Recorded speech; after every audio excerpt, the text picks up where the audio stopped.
Assalamualaikum warahmatullahi wabarakatuh. Alhamdulillahirabbil alamin. Allazi nahmaduhu wa nasta'inuhu wa nastaghfiruh. Wa na'udzubillahi min syururi anfusina wa min sayyiati a'malina. May yahdihillahu fala mudhillalah wa may yudlil falan tajida lahu waliyyan mursyida. Asyhadu an la ilaha illallah wa asyhadu anna Muhammadan abduhu wa rasuluhu la nabiyya ba'd. Allahumma fassalli wa sallim ala hadzal nabiyil karim Muhammadin sallallahu alaihi wasallam la nabiyya ba'd. Bapak-bapak, ibu-ibu yang saya hormati serta generasi muda yang saya sayangi, baiklah pada kesempatan yang berbahagia ini kita akan melanjutkan pembacaan buku biografi Rasulullah, sebuah studi analitis berdasarkan sumber-sumber yang otentik, yang pada kesempatan ini kita akan membaca dengan judul Utusan-Utusan. Bismillahirrahmanirrahim. Setelah Rasulullah Shallallahu Alaihi Wasallam menaklukkan Mekah, menyelesaikan perang Tabuk, kabilah Tsaqif masuk Islam dan bersumpah setia kepada Allah dan Rasulnya, maka datanglah kepada Rasulullah Shallallahu Alaihi Wasallam utusan dari berbagai kabilah Arab dari seluruh penjuru. Bahkan tahun ke-9 Hijriah dinamakan dengan tahun utusan Sanatu al-Wufud, dikarenakan banyaknya jumlah utusan dari berbagai kabilah dan suku kepada Rasulullah SAW untuk menyatakan keislaman mereka. Telah diutarakan sebelumnya bahwa pengaruh paling nyata dari penaklukan Mekah adalah masuk Islamnya kabilah-kabilah Arab dengan seluruh warganya secara berduyun-duyun, yakni setelah mereka melihat hasil akhir pertarungan antara kaum muslimin dengan suku Quraisy yang mereka nanti-nantikan. Bukhari, Ibnu Ishaq, Syaikh Waqidi, Ibnu Sa'ad, dan Baihaqi telah menyebutkan adanya beberapa utusan atau delegasi yang kedatangannya sebelum tahun ke-9 Hijriah atau jauh sebelum peristiwa penaklukan kota Mekah. Hal ini akan terlihat jelas ketika Anda memperhatikan periwayatan tentang berbagai utusan dalam berbagai buku rujukan sejarah. Ketika saya akan menukilkan periwayatan tentang berbagai delegasi itu dalam buku ini, saya mendapatkan para perawi besar tersebut tidak ada yang menghitung atau mengumpulkan pemberitaan tentang utusan-utusan ini secara keseluruhan. Oleh karena itu, Ibnu Katsir melengkapi kekurangan mereka dan menyebutkan yang belum mereka rekam. Dalam hal ini saya memanfaatkan sumber-sumber lainnya yang sebagian besar telah hilang. Akan tetapi saya dapat menelusuri riwayat-riwayat yang hilang tersebut dalam buku-buku para ahli sejarah yang hidup setelah mereka. Jumlah utusan yang berhasil dihimpun dan dipaparkan oleh para tersebut mencapai 60 delegasi. Asyami telah menjabarkannya dalam Asirah dan menambah jumlahnya hingga mencapai 100 lebih. Barangkali para perawi ini hanya menyebutkan delegasi yang dikenal saja, atau mungkin utusan-utusan yang sesuai dengan kepentingan pembahasan mereka sendiri. Ibnu Sa'ad tercatat sebagai orang yang memberikan andil terbesar dalam menyampaikan informasi mengenai delegasi-delegasi ini. Akan tetapi kekurangan Ibnu Sa'ad, begitu pula Waqidi gurunya, dan Ibnu Sa'ad adalah nyaris tidak pernah menyebutkan isnad atau orang-orang yang mendatangkan setiap riwayat hingga sampai kepada mereka. Kalaupun disebutkan sanadnya, biasanya juga masih terdapat celah atau cacat di sana. Misalnya baik di antara perawinya banyak yang dhaif dan irsal. Dalam buku ini saya akan mencoba memaparkan nama-nama delegasi yang datang menemui Rasulullah SAW secara ringkas dan padat, sebab informasi sejarah ini sangat panjang untuk dibicarakan. Mengenai sejarah delegasi-delegasi ini sendiri, Abu Turab Az-Zahiri telah menyusun satu karya yang sangat bermanfaat untuk dijadikan rujukan. Delegasi-delegasi yang pernah datang menemui Rasulullah SAW adalah 1.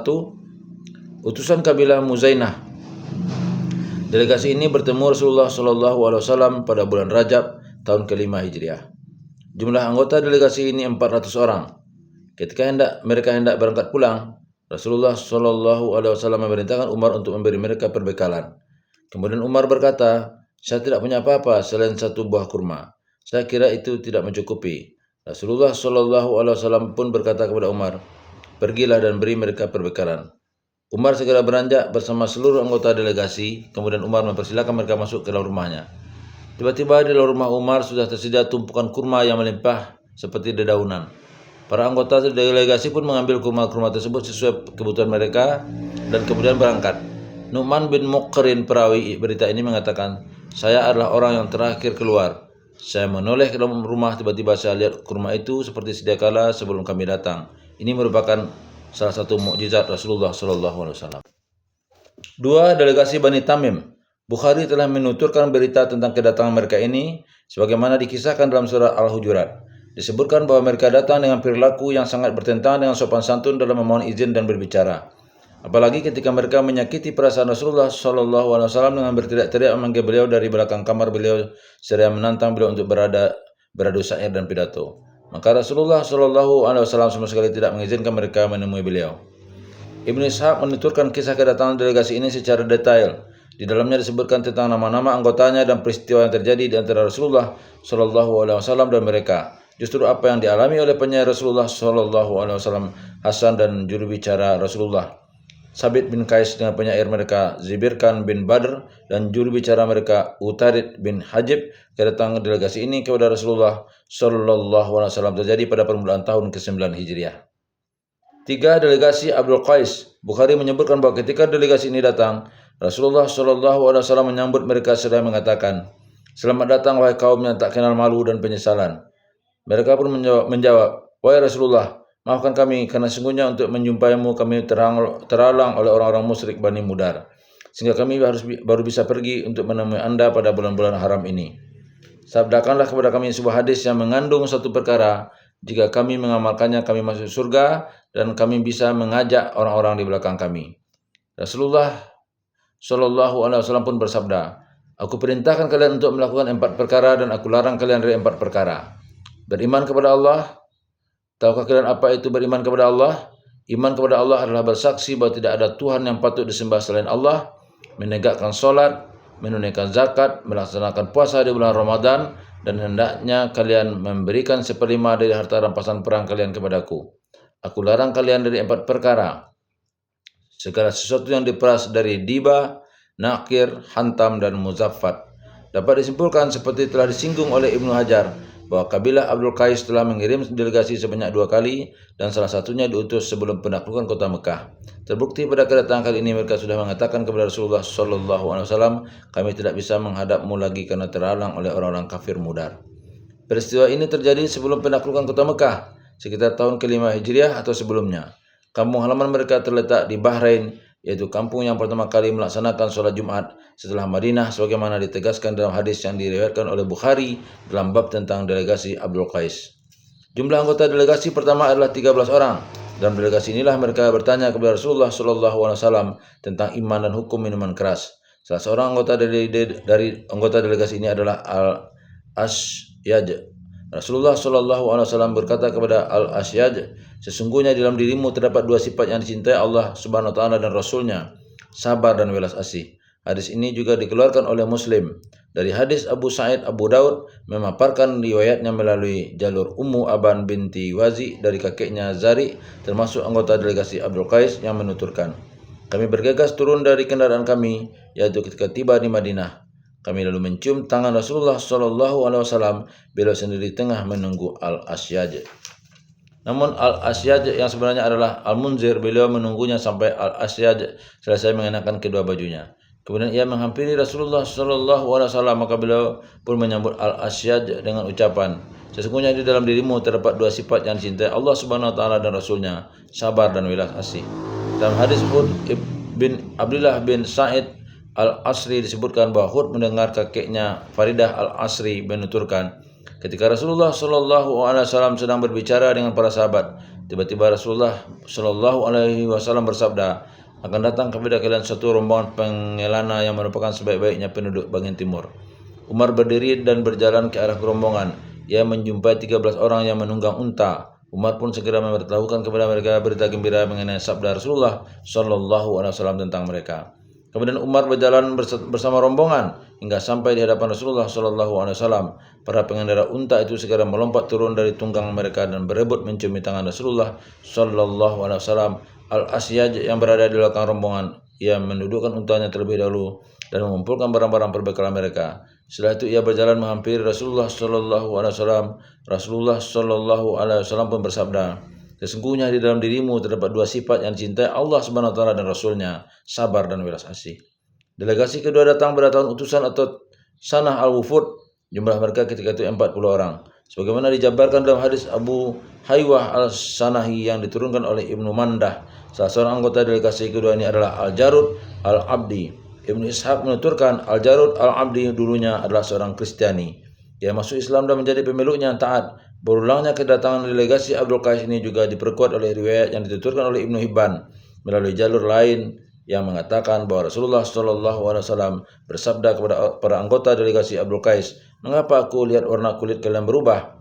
Pertanyaan Rasulullah SAW ini menyiratkan bahwa Rasulullah SAW pernah melihat mereka sebelum warna kulit mereka mengalami perubahan. 4. Delegasi Bani Hanifah. Bukhari meriwayatkan dari hadis Ibnu Abbas bahwa Musailamah Al-Kadzab mendatangi Rasulullah SAW bersama kaumnya yang berasal dari Bani Hanifah. Berkatalah Musailamah, "Jika Muhammad menjadikan perkara kenabian ini untukku sepeninggalnya, maka aku akan mengikutinya." Rasulullah pun datang menemui Musailamah. Beliau menemui delegasi ini ditemani oleh Sabit bin Qais. Di tangan Rasulullah SAW tergenggam sepotong pelepah kurma. Berdirilah Rasulullah SAW di hadapan Musailamah yang berada di tengah-tengah pengikutnya. Rasulullah SAW bersabda, "Sekalipun engkau meminta potongan pelepah ini, aku tidak akan menyerahkannya kepadamu. Perkara Allah ini, kenabian, tidak akan beralih kepadamu. Jika engkau berpaling, niscaya Allah akan membinasakanmu. Sesungguhnya aku benar-benar melihatmu seperti apa yang telah kusaksikan dalam mimpiku ini." Sabit bin Qais yang akan berbicara atas namaku kepadamu. Rasulullah SAW lalu beranjak pergi. Ibnu Abbas pernah bertanya kepada Abu Hurairah mengenai sabda Rasulullah SAW, "Sungguhnya aku benar-benar melihatmu seperti apa yang telah aku saksikan dalam mimpiku." Kemudian Abu Hurairah menceritakan kepada Ibnu Abbas bahwa Rasulullah SAW pernah berkata, "Ketika aku sedang tidur, aku bermimpi melihat di tanganku ada 2 buah gelang yang terbuat dari emas. Kedua gelang itu menarik hatiku. Allah Subhanahu wa taala lalu memberiku wahyu dalam mimpi itu agar aku meniup kedua gelang tersebut. Aku pun meniup keduanya. Tiba-tiba kedua gelang itu terbang. Aku lalu menakwilkan bahwa kedua gelang itu adalah 2 orang pendusta besar yang akan muncul sepeninggalku. Pendusta pertama Al-Ansi dan yang kedua adalah Musailamah." Musailamah Al-Kadzab singgah di rumah putri Al-Harits, rumah yang biasa digunakan untuk peristirahatan delegasi-delegasi Arab, sebagaimana dipahami dari riwayat yang dituturkan oleh Bukhari dan beberapa riwayat Ibnu Sa'ad. Bahkan dapat pula ditarik kesimpulan dari riwayat-riwayat Ibnu Sa'ad, Waqidi dan Ibnu Ishaq bahwa rumah putri Al-Harits sering dipakai sebagai tempat penahanan para tawanan perang juga. Informasi lainnya tentang Musailamah Al-Kadzab adalah setelah tatkala mengirim surat kepada Rasulullah SAW. Dalam hal ini Anda dapat melihat dan mencermatinya dalam topik tentang surat Rasulullah SAW untuk para raja dan penguasa dalam buku ini. Anda juga dapat melihatnya dalam sebuah riwayat yang ditulis oleh Baihaqi, Az-Zahabi dan Abu Turab yang telah mengumpulkan banyak informasi tentangnya dari berbagai sumber. 5. Delegasi Najran. Dalam hadis sahih dituturkan bahwa Al-Aqib dan As-Sayyid adalah 2 penguasa Najran. Mereka datang menemui Rasulullah SAW untuk menyumpah beliau agar tertimpa laknat. Lalu salah seorang dari mereka berdua berkata kepada rekannya, "Jangan lakukan, demi Tuhan. Jika ia Nabi, maka permintaan laknat kita tidak akan berhasil dan kita tidak akan bertemu lagi dengan keluarga kita." Lalu keduanya berkata kepada Rasulullah SAW, "Sesungguhnya kami akan memberimu apa saja yang Anda mau. Maka utuslah seseorang yang dapat dipercaya dari sahabatmu untuk mengikuti kami, dan janganlah sekali-kali Anda mengutus orang yang dipercaya." Akhirnya Rasulullah SAW berkata, "Aku akan mengutus seseorang yang benar-benar dipercaya." Para sahabat pun segera berebut memperlihatkan diri agar dipilih oleh Rasulullah SAW. Kemudian Rasulullah SAW bersabda, "Berdirilah wahai Abu Ubaidah bin Jarrah." Setelah Abu Ubaidah berdiri, Rasulullah SAW bersabda, "Inilah orang kepercayaan umat ini." Berangkatlah Abu Ubaidah bersama delegasi ini untuk menyelesaikan secara adil perselisihan yang mereka alami. Sementara itu Ibnu Ishaq menuturkan bahwa kaum Kristen Najran mengirimkan delegasi kepada Rasulullah SAW saat beliau berada di Mekah. Anggota delegasi saat itu berjumlah kurang lebih 20 orang. Ibnu Ishaq menyebutkan lagi riwayat tentang utusan Najran ini sekali lagi dalam riwayat yang bercerita mengenai para utusan yang datang di Madinah. Delegasi Najran kali ini beranggotakan 60 orang. 14 orang diantaranya adalah para pemuka kaum mereka. Di antara 14 orang pemuka kaum ini ada 3 orang yang menjadi pembuat keputusan dalam segala urusan mereka. Yang pertama adalah Al-Aqib. Ia adalah pemimpin kaum yang dipatuhi dan disegani kata-katanya. Nama sebenarnya adalah Abdul Masih. Yang kedua adalah As-Sayyid. Dialah pemilik unta-unta mereka dan tempat mereka berkumpul. Yang ketiga adalah Abu Harisah bin Alqamah. Dia adalah uskup tertinggi Najran, orang yang paling berpengalaman serta pemimpin mereka. Ibnu Ishaq selanjutnya memaparkan nama-nama ke-14 orang anggota delegasi lainnya. Dari riwayat ini bisa diambil pemahaman bahwa delegasi Najran datang menemui Rasulullah SAW sebanyak 2 kali. Baihaqi, Az-Zahabi dan Ibnu Hajar menuturkan bahwa pemuka kaum mereka berjumlah 24 orang, bukan 14 orang, sebagaimana keterangan yang termaktub dalam sirah Ibnu Hisham. Ibnu Sa'ad mengatakan, Rasulullah SAW mengirim surat kepada mereka, lalu berangkatlah delegasi mereka yang beranggotakan 14 orang pemuka kaum untuk memenuhi undangan Rasulullah SAW. Setibanya mereka, beliau mengajak mereka untuk masuk Islam dan membacakan Al-Quran di depan mereka. Akan tetapi mereka menolaknya. Rasulullah SAW pun bersabda, jika kalian menolak dan mengingkari apa yang aku ucapkan, maka aku akan memohon laknat untuk kalian. Mereka pun berinsut pergi. Akan tetapi tak lama kemudian As-Sa'id dan Al-Aqib kembali lagi menemui Rasulullah SAW dan berkata kepada beliau, kami tidak mau memohon laknat untukmu, akan tetapi kami ingin memberikan kepadamu apa saja yang Anda minta. Keduanya pun akhirnya masuk Islam.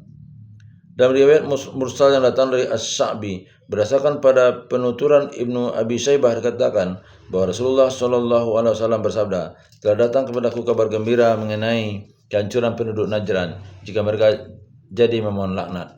Menurut riwayat tambahnya dituturkan oleh Yunus Ibnu Bukair yang terdapat dalam Al-Maghazi dengan mata rantai silsilah periwayatan miliknya, dikisahkan bahwa Rasulullah SAW menandatangani perjanjian damai dengan penduduk Najran dengan kewajiban mengirimkan 2.000 potong pakaian yang harus mereka serahkan 2 kali secara berkala.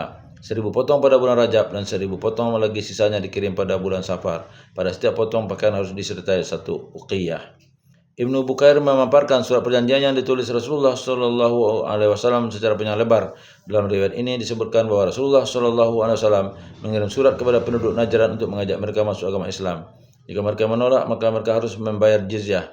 Jika mereka menolak untuk bayar jizyah, maka tidak ada pilihan lain selain perang.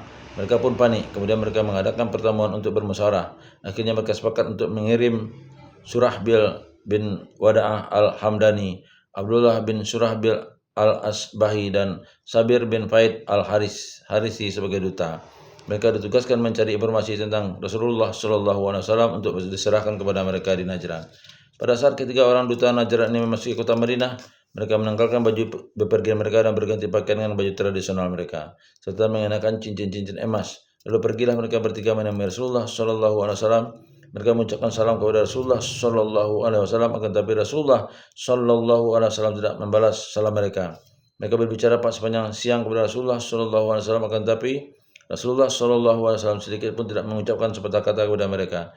Ini disebabkan oleh penampilan para duta ini. Duta ini pun akhirnya berkonsultasi dengan Utsman dan Ibnu Auf yang kebetulan sudah mereka kenal.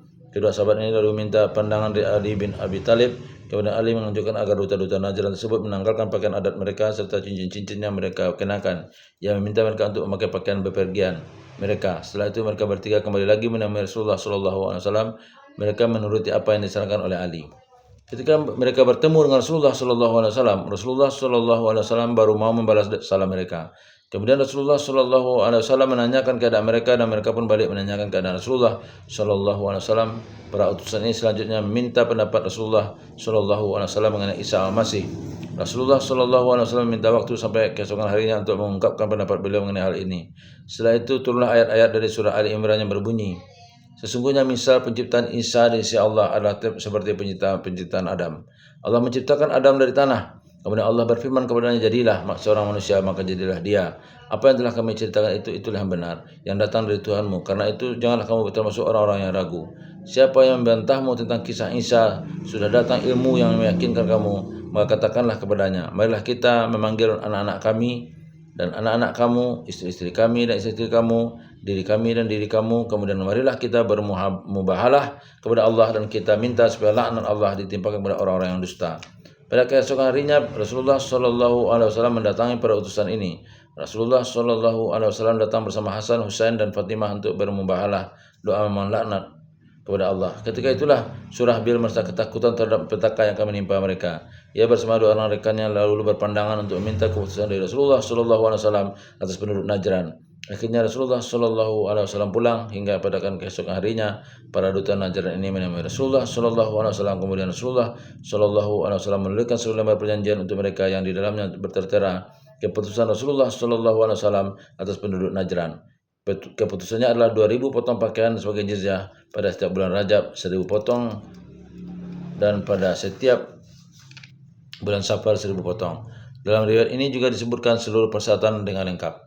Para duta Najran pula membawa surat perjanjian ini ke negeri mereka. Kemudian mereka bertiga menyerahkan surat dari Rasulullah Shallallahu Alaihi Wasallam ini kepada uskup mereka di Najran. Ketika itu sang uskup sedang ditemani oleh saudara seibunya bernama Basar bin Muawiyah. Julukannya adalah Abu Alqamah. Tatkala sang uskup membaca surat tersebut dengan ditemani oleh Basar atau Abu Alqamah, mereka membaca surat sambil berjalan-jalan. Tiba-tiba unta yang ditunggangi Basar tergelincir. Perasaannya pun menjadi tidak karuan. Hanya saja ia tidak menyebut Rasulullah Shallallahu Alaihi Wasallam pada saat itulah sang uskup berkata padanya, engkau telah melukai perasaan seorang nabi, utusan Tuhan. Basar menjawab, tidak salah lagi demi Tuhan, aku tidak akan melanggar janji hingga aku temui Rasulullah Shallallahu Alaihi Wasallam. Ia pun segera mengarahkan untanya menuju kota Madinah. Sang uskup berusaha keras untuk memintanya pulang kembali ke Najran. Ia berdalih kepada Basar bahwa maksud ucapannya tadi hanyalah untuk mengelabui bangsa Arab, karena ia takut bangsa Arab mengetahui bahwa penduduk Najran takluk di hadapan Rasulullah Shallallahu Alaihi Wasallam. Padahal Najran adalah bangsa Arab terkemuka. Akan tetapi Basar tidak mau menerima sedikit pun ucapan uskup. Basar tetap pergi menemui Rasulullah Shallallahu Alaihi Wasallam dan menyatakan dirinya masuk Islam. Ia gugur sebagai syahid dalam satu jihad. Setelah itu datanglah sang uskup dengan diiringi oleh As-Sayyid dan Al-Aqib serta pemuka-pemuka kaum lainnya menemui Rasulullah Shallallahu Alaihi Wasallam. Mereka tinggal beberapa saat bersama Rasulullah Shallallahu Alaihi Wasallam dan mendengarkan lantunan ayat-ayat Al-Quran. Setelah itu mereka pulang. Rasulullah Shallallahu Alaihi Wasallam telah menuliskan selembar surat untuk sang uskup dan para pendeta Najran sepeninggalnya orang-orang ini. Surat tersebut berisikan jaminan keamanan dari Rasulullah Shallallahu Alaihi Wasallam selama mereka melakukan kebaikan dan mempunyai komitmen terhadap Rasulullah Shallallahu Alaihi Wasallam.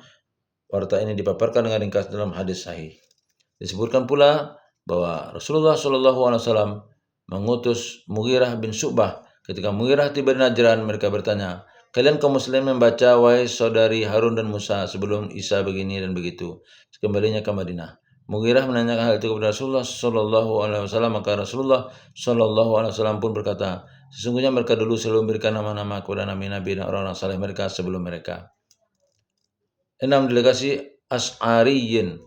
Dalam hadis sahih ditenturkan, hadis ini datang dari Abu Musa al-Asy'ari, bahwa ketika kabilah Asy'ariyun berada di Yaman, mendengar berita tentang keberangkatan Rasulullah Shallallahu Alaihi Wasallam, mereka segera berangkat berhijrah menuju Rasulullah Shallallahu Alaihi Wasallam. Mereka membawa serta dua adik laki-laki Abu Musa, salah satunya bernama Abu Burdah dan yang lain bernama Abu Rihmin. Rombongan ini berjumlah sekitar 52 sampai dengan 59 orang kaumnya. Mereka naik sebuah kapal, lalu sampailah mereka ke hadapan Raja Najasyi di Habasah. Kedatangan mereka menemui Najasyi berbarengan dengan kedatangan Ja'far bin Abi Thalib dan para sahabat lainnya. Kemudian Ja'far meminta mereka agar dapat tinggal bersama mereka karena Rasulullah Shallallahu Alaihi Wasallam mengirim mereka ke tempat tersebut dan memerintahkan untuk tinggal di sana beberapa saat. Kabilah Al-Asy'ariyun pun tinggal bersama-sama dengan rombongan Ja'far. Kemudian mereka pergi dari Habasah bersama-sama. Rombongan besar ini pun akhirnya bersua dengan Rasulullah Shallallahu Alaihi Wasallam ketika beliau sedang berusaha menaklukkan benteng Khaybar. Kabilah Al-Asy'ariyun pun ikut memberikan sumbang besar dalam menaklukkan benteng Khaybar yang kokoh. 7. Delegasi kabilah Al-Himyariyin dari Yaman. Ibnu Hajar menuturkan bahwa dalam As-Sahabah karya Ibnu Syahin ditemukan satu riwayat melalui jalur Iyas bin Umair Al-Himyari yang memberitahukan tentang adanya delegasi beranggotakan sejumlah orang dari kabilah Al-Himyar yang menemui Rasulullah Shallallahu Alaihi Wasallam. Mereka berkata, kami datang kepadamu agar kami memahami agama. Kami akan bertanya tentang awal perkara ini. Rasulullah Shallallahu Alaihi Wasallam kemudian menyabdakan bahwa Allah bukanlah sesuatu selain Allah sendiri, bahwa aras Allah berada di atas air. Kemudian Allah menciptakan qalam atau pena lalu berfirman, tulislah apa yang ada. Selanjutnya Allah Subhanahu Wa Taala menciptakan langit-langit dan bumi beserta isinya lalu bersemayam di atas arasnya. Orang-orang kabilah Al-Himyar inilah yang direkam kisahnya dalam hadis sahih, yaitu ketika Bani Tamim mendatangi Rasulullah Shallallahu Alaihi Wasallam, beliau bersabda, dengarlah kabar gembira wahai Bani Tamim. Mereka menjawab, jika Anda memberi kabar gembira, lebih baik berikan saja untuk kami sesuatu. Wajah Rasulullah pun berubah, lalu datanglah beberapa orang dari penduduk Yaman. Rasulullah Shallallahu Alaihi Wasallam pun berkata, terimalah kabar gembira ini jika Bani Tamim tidak mau menerimanya. Orang-orang Yaman ini lalu berkata, kami telah menerimanya wahai Rasulullah. Peristiwa ini terjadi pada tahun ke-9 Hijriah, pada tahun delegasi Al-Wufud.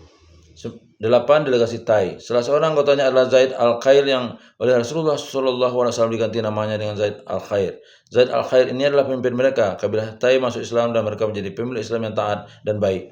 Rasulullah Shallallahu Alaihi Wasallam juga memberikan sebidang tanah kepada Zaid dan menuliskan sertifikatnya. Zaid meninggal karena demam yang menimpanya adalah perjalanan pulang ke kampung halaman mereka. Ketika Zaid meninggal dunia, istrinya membakar segala sesuatu yang dibawa sang suami, termasuk sertifikat tanah dari Rasulullah Shallallahu Alaihi Wasallam, karena tidak mengetahuinya. 9. Delegasi Bani Amir. Dalam hadis sahih dipaparkan bahwa sesampainya di hadapan Rasulullah Shallallahu Alaihi Wasallam, Amir bin Tufail berkata kepada Rasulullah Shallallahu Alaihi Wasallam, "Aku berikan engkau 3 pilihan. Engkau memimpin kaum pedesaan dan aku menjadi pemimpin kaum urban, atau aku menjadi penerusmu sepeninggalmu, atau aku tabuhkan dalam perang melawanmu di Ghatafan dengan 1000 ekor kuda dan 1000 ekor unta." Setelah itu Amir terserang penyakit cacar di rumah seorang perempuan. Ia kemudian berkata, "Aku terserang cacar seperti unta yang terkena cacar di rumah seorang perempuan anggota keluarga Bani Fulan. Berikan kudaku." Ia lalu pergi naik kuda dan meninggal di atas kuda itu. Ahmad dan Abu Daud meriwayatkan dari hadis Mutraf bin Abdillah dari ayahnya yang menuturkan, "Saya pergi bersama delegasi Bani Amir menemui Rasulullah Shallallahu Alaihi Wasallam. Kami katakan kepada beliau, engkaulah junjungan kami." Rasulullah Shallallahu Alaihi Wasallam menjawab, "Junjungan itu hanyalah Allah yang Maha Agung dan Maha Tinggi." Lalu kami berkata, "Kami mengutamakan keutamaan dan memuliakan kekuatan." Rasulullah Shallallahu Alaihi Wasallam lalu bersabda, "Katakanlah perkataan kalian atas sebagian perkataan kalian. Semoga setan tidak menggelincirkan kalian." Tabarani menuturkan dalam Al-Kabir dengan mata rantai silsilah periwayatan yang sampai kepada Ibnu Abbas bahwa Irbad Ibnu Qais bin Juz'in dan Amir bin Tufail datang ke Madinah untuk bertemu Rasulullah Shallallahu Alaihi Wasallam. Sampailah kedua orang ini ke tempat Rasulullah Shallallahu Alaihi Wasallam. Ketika itu Rasulullah Shallallahu Alaihi Wasallam sedang duduk. Keduanya pun duduk di hadapan Rasulullah Shallallahu Alaihi Wasallam. Kemudian Ibnu Tufail berkata, "Wahai Muhammad, apa yang akan kau berikan kepadaku jika aku masuk Islam?" Rasulullah Shallallahu Alaihi Wasallam menjawab, "Engkau mempunyai hak dan kewajiban yang sama dengan kaum muslimin." Amir melanjutkan pertanyaannya, "Jika aku masuk Islam, apakah engkau akan mewariskan kenabianmu ini kepadaku?" Rasulullah Shallallahu Alaihi Wasallam menjawab, "Kenabian itu tidak untukmu dan juga bukan kaummu, akan tetapi engkau akan memperoleh tali pengekang kuda." Amir berkata lagi, "Aku sekarang ini sudah mengendalikan urusan penduduk Najd untuk kepedesaan dan untukmu perkotaan." Rasulullah Shallallahu Alaihi Wasallam berkata, "Tidak." Ketika beranjak dari hadapan Rasulullah Shallallahu Alaihi Wasallam, Amir berkata, "Demi Tuhan, aku benar-benar akan memenuhi tempat-tempat itu dengan kuda dan tentara untuk menentangmu." Dengan tenang Rasulullah Shallallahu Alaihi Wasallam menjawab, "Semoga Allah mencegah niatmu." Ibnu Tufail dan Irbad lalu membuat konspirasi jahat untuk membunuh Rasulullah Shallallahu Alaihi Wasallam. Rencana yang hendak mereka jalankan adalah Ibnu Tufail akan berusaha untuk membuat Rasulullah sibuk berbicara kepadanya, lalu Irbad akan memukul dan membunuh Rasulullah Shallallahu Alaihi Wasallam. Perbuatan ini hanya akan membuat mereka membayar tebusan diat, sebab menurut mereka orang-orang tidak suka memilih perang. Akan tetapi Allah Subhanahu Wa Taala melindungi Rasulnya dari kejahatan mereka, karena ternyata Irbad tidak bisa berbuat apa-apa. Allah Subhanahu Wa Taala kemudian membinasakan Amir dengan penyakit cacar dan Irbad dengan sambaran petir. Allah Subhanahu Wa Taala menurunkan firman-Nya berkenaan dengan kedua orang ini. Allah mengetahui apa yang dikandung oleh perempuan dan kandungan rahim yang kurang sempurna dan yang bertambah, dan segala sesuatu pada sisinya ada ukurannya. Yang mengetahui semua yang gaib dan yang nampak, yang maha besar lagi maha tinggi. Sama saja bagi Tuhan siapa di antaramu yang merahasiakan ucapannya, dan siapa yang berterus terang dengan ucapan itu, dan siapa yang bersembunyi di malam hari, dan yang berjalan menampakkan diri di siang hari. Bagi manusia ada malaikat-malaikat yang selalu mengikutinya bergiliran, di muka dan di belakangnya. Mereka menjaganya atas perintah Allah. Sesungguhnya Allah tidak mengubah keadaan suatu kaum sehingga mereka mengubah keadaan yang ada pada diri mereka sendiri. Dan apabila Allah menghendaki keburukan terhadap suatu kaum, maka tidak ada yang dapat menolaknya, dan sekali-kali tidak ada pelindung bagi mereka selain Dia. Dialah Tuhan yang memperlihatkan kilat kepadamu untuk menimbulkan ketakutan dan harapan, dan Dia mengadakan awan mendung, dan guru itu bertasbih dengan memuji Allah. Demikian pula para malaikat karena takut kepadanya, dan Allah melepaskan halilintar lalu menimpakannya kepada siapa yang Dia kehendaki, dan mereka berbantah-bantah tentang Allah, dan Dialah Tuhan yang maha keras siksanya. Datang pula seorang utusan dari Bani Amir untuk berjumpa dengan Rasulullah Shallallahu Alaihi Wasallam bernama Amir bin Malik yang biasa dipanggil dengan Mala'ib al-Asinnah. Rasulullah Shallallahu Alaihi Wasallam mengajaknya untuk masuk Islam. Orang ini tidak menjawab dan tidak pula menolak. Lalu ia berkata, "Wahai Rasulullah Shallallahu Alaihi Wasallam, jika engkau utus beberapa orang sahabatmu kepada penduduk Najd untuk mengajak mereka masuk Islam, aku sangat berharap penduduk Najd menjawab ajakan itu." Lalu terjadilah kisah Bir Ma'unah sebagaimana telah dipaparkan pada babnya dalam buku ini. Diriwayatkan bahwa Amir bin Malik diutus menjumpai Rasulullah Shallallahu Alaihi Wasallam untuk meminta obat. Kemudian Rasulullah Shallallahu Alaihi Wasallam memberinya sebotol madu. Sementara itu Ibnu Syahbah menuturkan bahwa Amir bin Malik menemui Rasulullah Shallallahu Alaihi Wasallam bersama 25 orang dari Bani Ja'far dan Bani Abu Bakar. Dalam rombongan ini terdapat Dahha bin Sufyan al-Kilabi. Kemudian Rasulullah Shallallahu Alaihi Wasallam menunjuk Dahha bin Sufyan menjadi komandan mereka. Rasulullah Shallallahu Alaihi Wasallam juga menunjuk Amir untuk memimpin Bani Ja'far. Bila meminta Dahha bin Sufyan untuk mewasiatkan segala perkara yang baik kepada Amir. Ini menjadi bukti bahwa Amir akhirnya dikirim dalam sebuah tugas sebagai seorang Muslim. Tampaknya Ibnu Hajar ingin menegaskan bahwa Mala'ib al-Asinnah sudah bergabung dengan sahabat Rasulullah Shallallahu Alaihi Wasallam. 10 delegasi Judzam. Pada masa berlakunya perjanjian Hudaybiyah dan sebelum perang Khaybar, Rifa'ah bin Zaid al-Judzami bersama 10 orang dari kaumnya datang menjumpai Rasulullah sallallahu alaihi wasallam. Ia menyatakan dirinya masuk Islam dan menjadi penganut Islam yang taat dan baik. Ia juga memberikan seorang budaknya kepada Rasulullah sallallahu alaihi wasallam sebagai hadiah.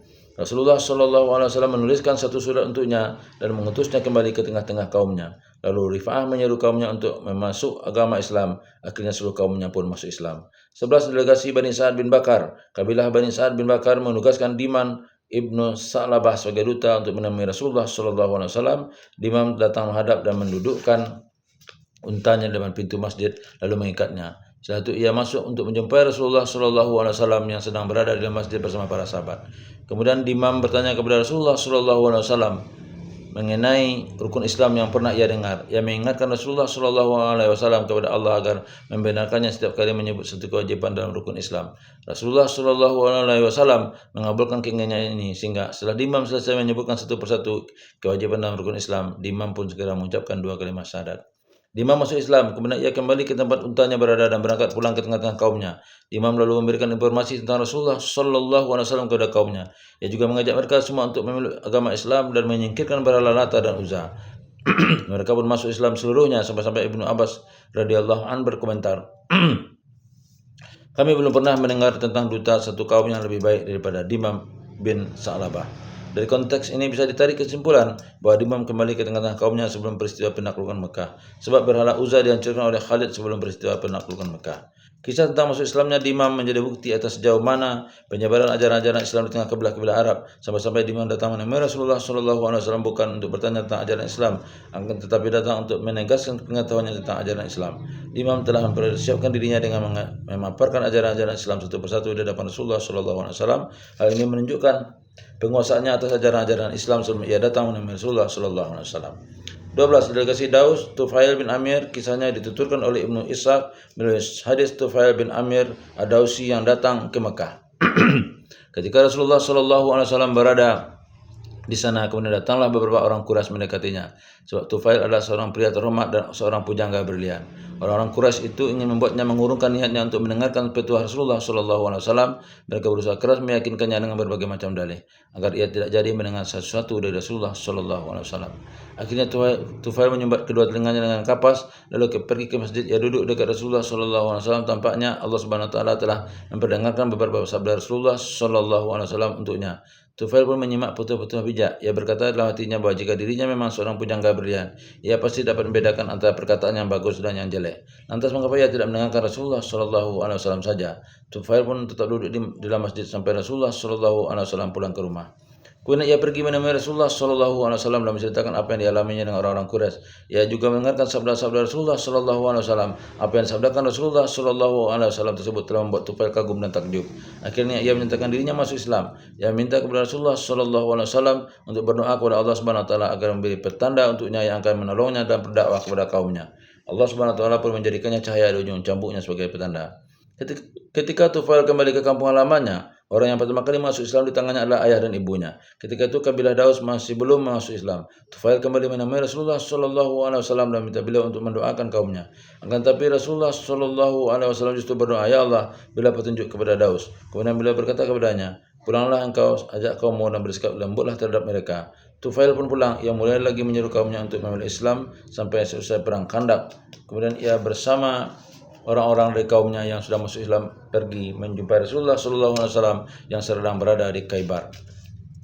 Rombongan yang dibawa Tufail ke Khaybar berjumlah sekitar 80 sampai dengan 90 marga dari kabilah Daus. Mereka bertemu Rasulullah sallallahu alaihi wasallam di Khaybar dan ikut berpartisipasi dalam perjuangan menaklukkan Khaybar bersama kaum muslimin. Tufail masih menyertai Rasulullah sallallahu alaihi wasallam hingga saat penaklukan kota Mekah. Ia meminta Rasulullah sallallahu alaihi wasallam untuk menugaskannya ke Zulkarnain, tempat berhala Amir bin Humamah. Ia pun berhasil membakar dan memusnahkan berhala ini. Doa Rasulullah sallallahu alaihi wasallam yang berbunyi, "Ya Allah, berilah petunjuk kepada Daus," bersumber dari hadis sahih yang dituturkan oleh Bukhari dan Muslim. Salah satu hal yang menegaskan bahwa Tufail datang menemui Rasulullah sallallahu alaihi wasallam yang saat itu masih di Mekah adalah riwayat penuturan Muslim yang berasal dari hadis Jabir yang menyatakan bahwa Tufail mendatangi Rasulullah sallallahu alaihi wasallam dan berkata, "Wahai Rasulullah sallallahu alaihi wasallam, apakah Anda pernah berada di bentang Man'ah?" Man'ah adalah nama benteng apakah Anda pernah berada di benteng Man'ah? Man'ah adalah nama benteng milik kabilah Daus pada masa jahiliyah. Pertanyaan tersebut tidak dihiraukan Rasulullah Shallallahu Alaihi Wasallam karena benteng tersebut sudah diserahkan kepada kaum Ansar. Ketika Rasulullah Shallallahu Alaihi Wasallam berhijrah ke Madinah, Tufail pun ikut berhijrah kepada Rasulullah Shallallahu Alaihi Wasallam. Ia berhijrah dengan diikuti oleh seorang pria dari kaumnya. 13. Delegasi Farah bin Musaik al-Muradi. Para sarjana sejarah telah menuturkan dalam satu berita yang panjang bahwa Farwah bin Musaik al-Muradi datang menemui Rasulullah Shallallahu Alaihi Wasallam karena ingin memisahkan diri dari para penguasa Kindah dan menjauhkan diri dari mereka. Ia masuk Islam. Kemudian Rasulullah Shallallahu Alaihi Wasallam menugaskannya untuk menangani kabilah Murad, Zubaid dan Madzid. Ia ditugaskan bersama Khalid bin Said bin As untuk mengumpulkan sedekah. Mereka berdua bertugas di negeri Farwah sampai Rasulullah Shallallahu Alaihi Wasallam wafat. Beberapa sarjana hadis telah menuturkan riwayat yang menegaskan kebenaran berita tentang delegasi ini. Ahmad dan Tirmizi telah meriwayatkan berita ini dengan mempergunakan mata rantai silsilah periwayatan yang berujung pada Farwah bin Musaik yang bercerita, aku menjumpai Rasulullah Shallallahu Alaihi Wasallam, kemudian aku bertanya kepada beliau, wahai Rasulullah, apakah aku bersama kaumku yang menerima ajaran Islam untuk memerangi kaumku yang berpaling dari dakwah Islam? Rasulullah Shallallahu Alaihi Wasallam menjawab, benar, perangilah bersama kaummu yang menerima ajaran Islam, melawan kaummu yang berpaling dari dakwah Islam. Ketika aku diberi tugas itu, Rasulullah Shallallahu Alaihi Wasallam manggilku dan bertitah, perangilah mereka hingga engkau menyuruh mereka kepada Islam. 14. Delegasi kabilah Kindah. Ibn Ishaq menuturkan bahwa Rasulullah Shallallahu Alaihi Wasallam didatangi oleh As'ad ibnu Qais yang bergabung dalam delegasi Kindah dengan jumlah anggota 80 orang. Delegasi ini masuk menemui Rasulullah Shallallahu Alaihi Wasallam dengan mengenakan baju yang ditendung dari sutra. Pakaian yang mereka kenakan itu dilarang oleh Rasulullah Shallallahu Alaihi Wasallam karena mereka telah masuk Islam. Mereka pun merobeknya lalu membuangnya. As'ad kemudian berkata kepada Rasulullah Shallallahu Alaihi Wasallam, wahai Rasulullah, kami adalah anak-anak kaum pemakan Al-Murrar dan Anda juga anak dari kaum pemakan Al-Murrar. Rasulullah Shallallahu Alaihi Wasallam tersenyum dan bersabda, bernasablah kalian dengan nasab ini, Abbas bin Abdul Muthalib dan Rabi'ah bin Al-Haris. Abbas bin Abdul Muthalib dan Rabi'ah bin Haris adalah dua orang saudagar yang apabila berkeliling di berbagai pelosok negeri Arab akan ditanya dari mana asal mereka berdua. Kedua saudagar ini akan menjawab, kami adalah anak-anak kaum pemakan Al-Murrar. Maksudnya mereka berdua ini menasabkan diri mereka kepada kabilah Kindah agar terlihat kaitan mereka dengan bangsa itu. Sebab Kindah adalah para raja. Orang-orang Kindah berkeyakinan bahwa suku Quraisy adalah bagian dari kabilah mereka. Lantaran ucapan Abbas dan Rabi'ah tadi. Kemudian Rasulullah Shallallahu Alaihi Wasallam berkata kepada mereka, bukan kami adalah anak-anak An-Nadar ibnu Kinanah. Kami tidak menasabkan diri kami kepada ibu kami dan tidak menghilangkan nasab kami dari ayah kami. As'ad pun berkata, demi Allah, wahai sekalian bangsa Kindah, aku tidak akan mendengarkan lagi seseorang mengucapkannya kecuali aku akan cambuk dia 80 kali. Penggalan hadis ini juga dituturkan oleh Ahmad, Ibnu Majah dan Ibnu Syabah dengan mata rantai silsilah periwayatan berada pada tingkatan sahih. Penuturan riwayat ini dimulai dari sabda Rasulullah Shallallahu Alaihi Wasallam yang menyatakan, bukan, kami adalah anak-anak An-Nadar bin Kinanah. Kami tidak menasabkan diri kami kepada ibu kami dan tidak menghilangkan nasab kami dari ayah kami. 15. Delegasi Zubair. Para sarjana sejarah menyebutkan bahwa Amir bin Ma'di Karib datang menemui Rasulullah Shallallahu Alaihi Wasallam bersama sejumlah orang dari kabilah Bani Zubaid. Ia masuk Islam dalam perang apostasi Huruf Ar-Riddah. Ia punya cerita tersendiri di mana ia juga ikut murtad. Akan tetapi kemudian ia masuk Islam lagi dan menjadi pemimpinnya yang baik dan taat. Karena ia belum pernah melihat Rasulullah Shallallahu Alaihi Wasallam. Hal tersebut didasarkan pada pernyataannya, sesungguhnya aku terhadap Nabi meyakini, meski aku sendiri belum pernah melihat Nabi. Juga pernyataannya yang berbunyi, meski kami belum melihat Nabi, tapi sesungguhnya dengan iman kami ikuti jalan Nabi. Peristiwa kedatangan Amir bin Ma'di Karib yang menjumpai Rasulullah Shallallahu Alaihi Wasallam terjadi pada tahun ke-9 Hijriah dan ada yang mengatakan tahun ke-10 Hijriah. Acuan tersebut merujuk pada penuturan Ibnu Ishaq dan Waqidi. Kedatangan A'sa bin Mazin menghadap Rasulullah Shallallahu Alaihi Wasallam juga terjadi pada tahun ini. Ini adalah satu delegasi khusus di mana ada seorang bernama A'sa datang menjumpai Rasulullah Shallallahu Alaihi Wasallam. Nama A'sa yang sebenarnya adalah Abdullah al-A'war. Ia berasal dari kabilah Bani Mazin. Tujuan kedatangannya adalah dalam rangka meminta pertolongan kepada Rasulullah Shallallahu Alaihi Wasallam untuk memulangkan kembali istrinya yang berselingkuh dengan seorang pria lain yang juga berasal dari kaumnya. Pria ini bernama Mutrah bin Nasal. Rasulullah Shallallahu Alaihi Wasallam menolong A'sa dengan menuliskan surat untuk Mutrah. Akhirnya Mutrah pun mengembalikan istri A'sa. Delegasi ini dinilai sebagai delegasi yang mengemban misi khusus, sebagaimana terlihat jelas dari kasusnya. 16 dan 17. Delegasi Al-Azad dilanjutkan dengan delegasi penduduk Jurasi. Rasulullah Shallallahu Alaihi Wasallam kedatangan Surat bin Abdillah Al-Azadi dalam satu delegasi dari kabilah Al-Azad. surat masuk Islam dan melaksanakan ajaran Islam dengan baik dan benar. Rasulullah SAW kemudian memberinya perintah untuk menangani orang-orang dari kaum yang masuk Islam. Ia juga diinstruksikan bersama kaumnya yang sudah masuk Islam untuk memerangi orang-orang musyrik di Yaman. Surat melaksanakan perintah Rasulullah SAW.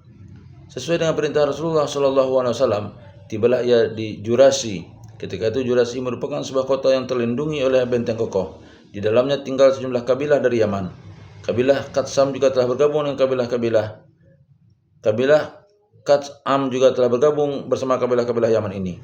Mereka berlindung dalam benteng tersebut setelah mendengar kedatangan pasukan muslimin. Surat mengepung mereka kurang lebih selama 1 bulan. Kemudian surat meninggalkan mereka. Sesampainya surat di gunung yang mereka sebut Khashar, musuh mengira bahwa surat menarik mundur pasukannya. Mereka pun keluar mengejar surat, sehingga pada saat mereka berhasil menyusul surat pun menyerang balik mereka dan mengobarkan peperangan yang dahsyat. Selanjutnya penduduk Jurasi mengutus 2 orang dari bangsa mereka untuk menemui Rasulullah SAW guna menanti keputusan Rasulullah SAW atas mereka. Di saat kedua orang utusan ini bersama Rasulullah SAW bila menyampaikan rasa duka cita beliau atas apa yang menimpa kaum mereka. Lalu mereka berdoa meminta kepada Rasulullah SAW agar Allah SWT menghentikan peperangan yang mereka alami. Kedua utusan ini pulang kembali kepada kaum mereka. Mereka berdoa mendapati bahwa sabda Rasulullah SAW benar-benar terjadi di tempat dan waktu yang pernah dikatakan Rasulullah SAW kepada mereka. Akhirnya datanglah satu rombongan delegasi penduduk Jurasi menemui Rasulullah SAW dan menyatakan diri bahwa mereka masuk Islam. Abu Nuaim dan Abu Musa al-Madini telah menuturkan dari hadis Ahmad bin Abi al-Hiwari dari Ad-Darani, dari Alqamah bin Yazid bin Suaid al-Azadi, dari ayahnya, dari kakeknya Suaid bin Haris. Begitu pula Al-Askari Ar-Rasyati Ibnu Asakir dari 2 jalur berbeda, dan Abu Said dan An-Nisaburi dalam buku Syaraf Al-Mustafa dari jalur lain lagi mengatakan 7 orang kaumku diutus menjadi delegasi untuk menemui Rasulullah SAW. Kemudian para utusan Rasulullah SAW menyebutkan beberapa sifat yang diperintahkan untuk dikerjakan dan beberapa sifat yang mereka lakukan pada masa jahiliyah. Rasulullah SAW menambah 5 sifat lagi hingga genaplah menjadi 20 sifat. Kelima sifat tersebut adalah: jangan menimbun segala sesuatu untuk tidak kalian makan, jangan membangun segala sesuatu untuk tidak kalian tinggali, jangan berkompetisi dalam sesuatu yang besok kalian akan kehilangan, bertakwalah kepada Allah yang hanya kepadanya kalian dikembalikan, dan dihadapnya lah kalian akan disidangkan. Cintailah apa yang akan kalian bawa sebagai bekal di akhirat, dan di dalamnya kalian kekal. Kemudian delegasi ini pulang setelah benar-benar hafal dan mengerti wasiat Rasulullah SAW ini. Salah seorang anggota delegasi kabilah Azad yang menemui Rasulullah SAW adalah Kabawah bin Malik al-Azadi. Delegasi ini juga dikenal sebagai delegasi Azad Sanu'ah. Kabilah Azad Oman juga mengirimkan delegasinya menemui Rasulullah SAW. Untuk lebih jelasnya kami akan menjelaskannya secara garis besar nanti. Mengenai hal ini silakan periksa As-Sami, Subul Al-Huda, wa Ar-Rasad 6402. 18.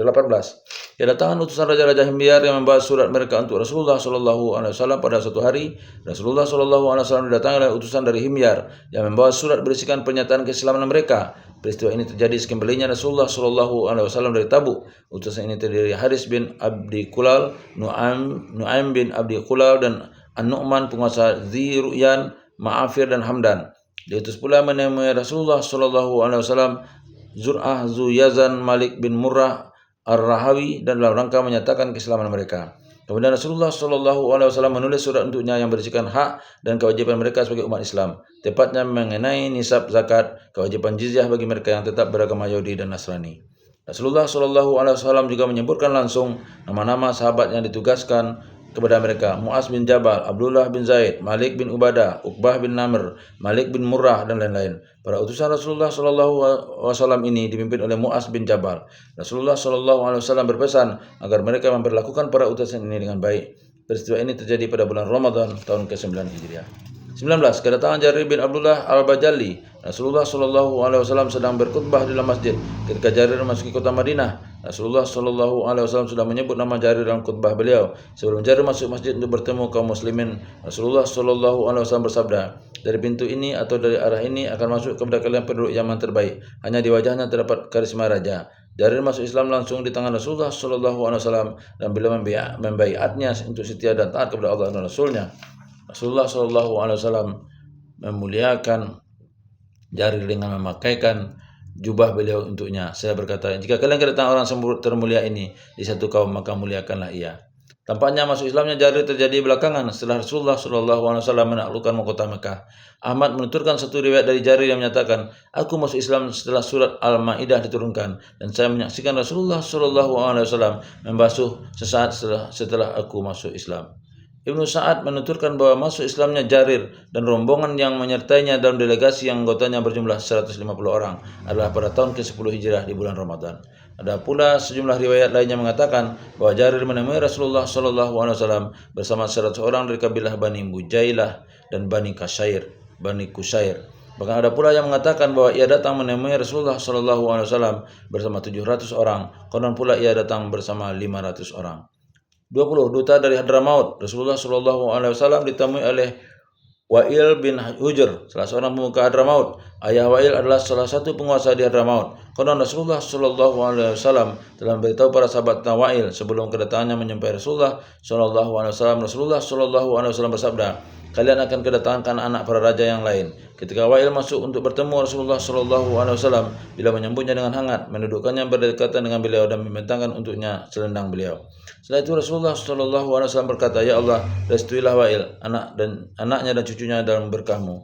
Kemudian Rasulullah SAW menunjuk Wa'il untuk menjadi utusan Rasulullah, menemui para raja Hadramaut dalam menyebarkan Islam. Rasulullah SAW juga menuliskan 3 buah surat yang harus dibawanya. Surat pertama untuk Al-Muhajir bin Abi Umayyah, surat-surat yang lainnya diperuntukkan bagi para pemuka kabilah dan para tuan tanah. Rasulullah SAW memberi Wa'il sebidang tanah bila menugaskan Muawiyah bin Abi Sufyan radhiyallahu an mengiringi Wa'il guna menunjukkan letak tanahnya. Muawiyah berjalan kaki sedangkan Wa'il mengendarai unta.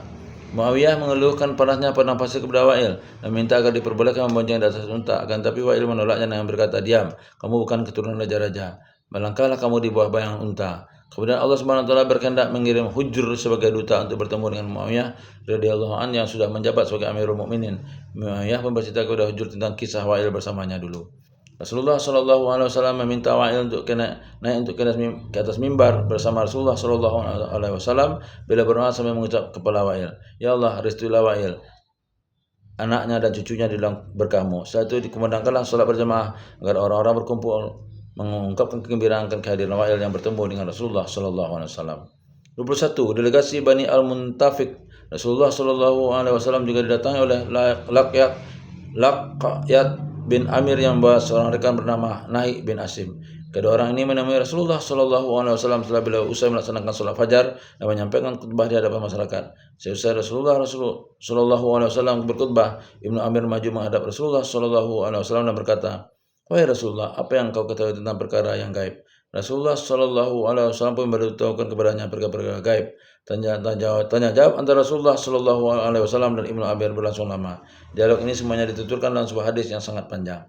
22. Delegasi Sudah Baihaqi menuturkan dengan mata rantai silsilah periwayatan yang sampai kepada Ziyad bin Haris al-Sudai yang telah menemui Rasulullah SAW dan membaiatnya untuk setia kepada Islam. Ketika Ziyad diberitahu bahwa Rasulullah SAW telah mengirimkan pasukan untuk menyerang kaumnya, Ziyad segera meminta Rasulullah SAW untuk menarik kembali pasukan tersebut. Ziyad akan kembali dengan membawa keislaman kaumnya serta ketaatan mereka kepada Rasulullah SAW. Akhirnya beliau meneruskan keinginan Ziyad. Ziyad pun mengirim warta kepada kaumnya. Datanglah delegasi, mereka menyatakan keislaman mereka. Rasulullah SAW kemudian menunjukkan Ziyad sebagai orang yang bertanggung jawab untuk menangani kaumnya. Rasulullah SAW menetapkan penunjukan Ziyad tersebut dengan sebuah dokumen tertulis. Rasulullah SAW memerintahkannya untuk mengumpulkan sedekah mereka jika Rasulullah SAW memintanya. Rasulullah SAW menuliskan juga perintah untuk bersedekah ini dalam sebuah dokumen yang lain. Ketika Ziyad menemani Rasulullah SAW dalam beberapa perjalanan, Ziyad mendengar langsung nasihat Rasulullah SAW terhadap salah seorang gubernur yang mengeluhkan keadaan rakyatnya kepada Rasulullah SAW. Sabda Rasulullah SAW ini mengatakan, tidak ada kebaikan dalam imarah, kekuasaan pemerintahan bagi seorang mukmin. Ziyad pun mendengar ucapan Rasulullah SAW terhadap seseorang. Ketika Rasulullah SAW memintanya memberi sedekah, barang siapa meminta manusia dari punggung orang kaya, maka ia akan sakit kepala dan sakit perut. Demi mendengar semua itu, Ziyad pun mengembalikan kedua dokumen tadi kepada Rasulullah SAW. Akhirnya beliau menunjuk orang lain dan anggota delegasi untuk menggantikan kedudukan Ziyad. Ketika Zaid menyaksikan mukjizat memancarnya air dari jari-jari jemari Rasulullah Shallallahu Alaihi Wasallam, Zaid pun menceritakan kepada Rasulullah Shallallahu Alaihi Wasallam tentang kisah sumber mereka yang mengiring airnya setiap musim panas dan meluap setiap musim dingin. Rasulullah Shallallahu Alaihi Wasallam lalu membacakan sesuatu pada 7 batu kerikil. Rasulullah Shallallahu Alaihi Wasallam minta agar kerikil-kerikil ini dilempar satu persatu ke dalam sumur dengan menyebut nama Allah Subhanahu Wa Taala. Orang-orang yang berasal dari kabilah sudah melaksanakan perintah Rasulullah Shallallahu Alaihi Wasallam tersebut. Akhirnya sumur mereka pun selalu penuh dengan air, baik pada musim panas maupun pada musim dingin, sampai-sampai dasar sumur pun tidak kelihatan. Kedatangan Ziyad As-Sudai menemui Rasulullah Shallallahu Alaihi Wasallam terjadi setelah Rasulullah Shallallahu Alaihi Wasallam kembali dari wilayah Ji'ranah. 23. Delegasi Thaqif. Kabilah Thaqif mengutus sebuah delegasi kepada Rasulullah Shallallahu Alaihi Wasallam pada bulan Ramadan tahun ke-9 Hijriah. Tepatnya sekembalinya Rasulullah Shallallahu Alaihi Wasallam dari perang Tabuk. Delegasi Thaqif ini dipimpin oleh Abdul Yalail ibnu Amir. Ia datang bersama 3 orang dari kabilah Bani Malik dan 2 orang sekutu mereka. Delegasi ini menyatakan keislaman mereka beserta seluruh kaum mereka. Rasulullah Shallallahu Alaihi Wasallam lalu menuliskan untuk mereka sebuah dokumen. Mereka kemudian meminta Rasulullah Shallallahu Alaihi Wasallam untuk menunda penghancuran berhala mereka Lata dalam jangka waktu 3 tahun. Alasannya mereka takut kaum Thaqif akan marah besar. Akan tetapi Rasulullah Shallallahu Alaihi Wasallam menolak permintaan ini dan tidak memberikan tugas penghancuran berhala itu kepada mereka.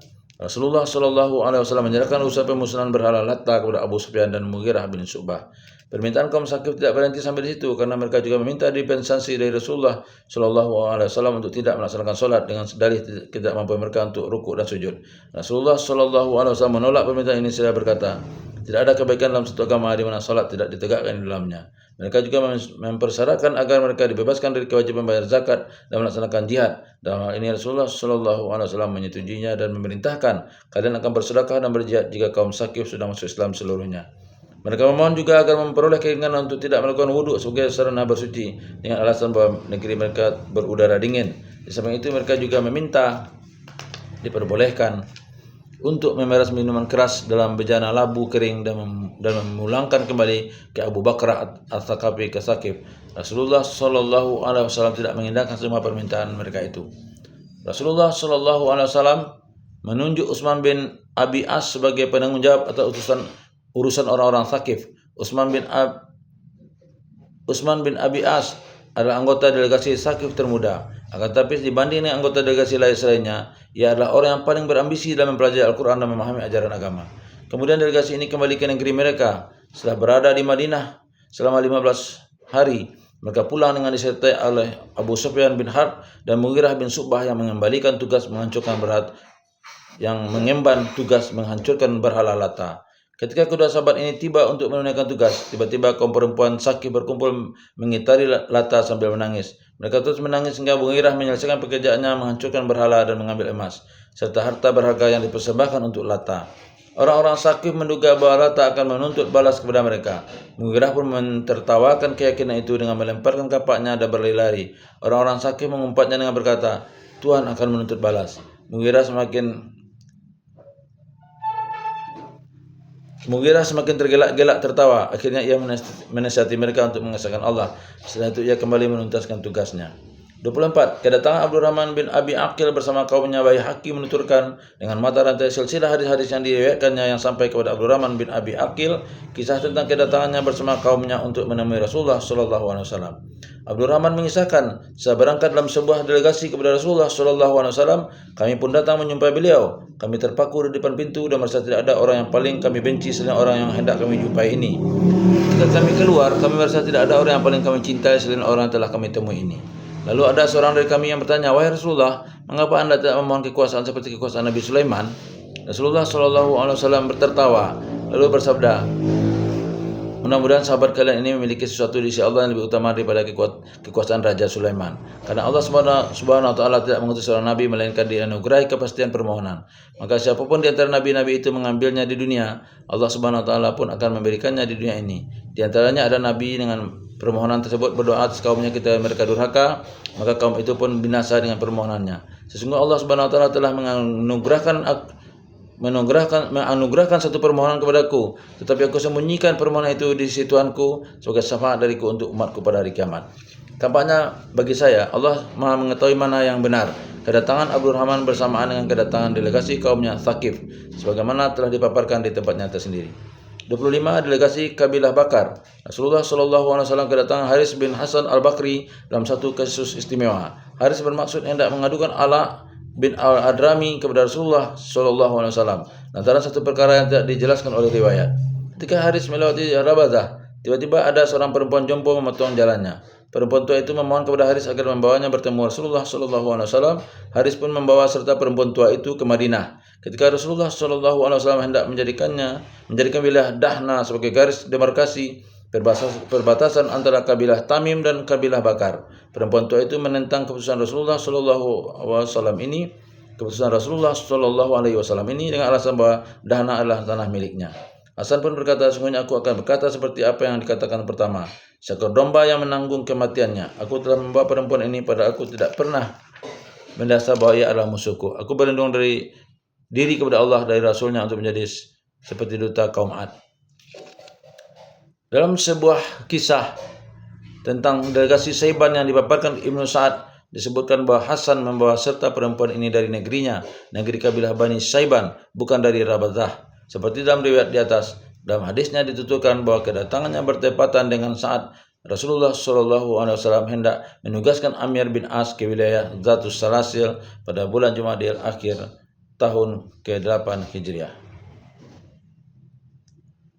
Nanti insyaallah kita lanjutkan ke yang 26. Untuk sementara kita cukupkan dulu.